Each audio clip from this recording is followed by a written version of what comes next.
Hey guys, in this tutorial I'll show you how to fix Replit not working step by step. So if Replit won't load, your code isn't running, projects keep crashing, or the editor freezes suddenly, yeah, this guide will help you troubleshoot the most common problems quickly. First, make sure your internet connection is stable and working properly. Replit is completely cloud-based, so weak internet can cause loading problems, failed builds, or connection errors. Now check whether Replit servers are currently down or under maintenance.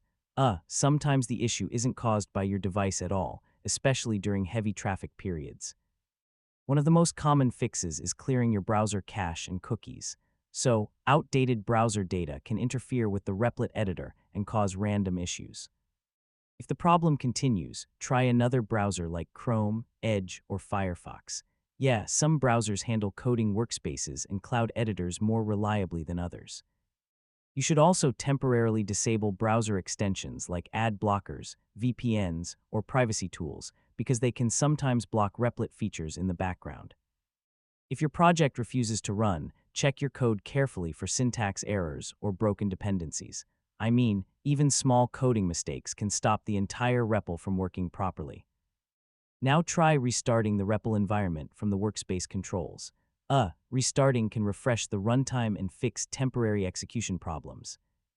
If your REPL contains very large files or heavy packages, remove unnecessary dependencies and simplify the project if possible. So, oversized projects can slow Replit down significantly. And that's basically how to fix Replit not working problems from start to finish. After trying these fixes, your coding workspace should run much more smoothly and reliably again.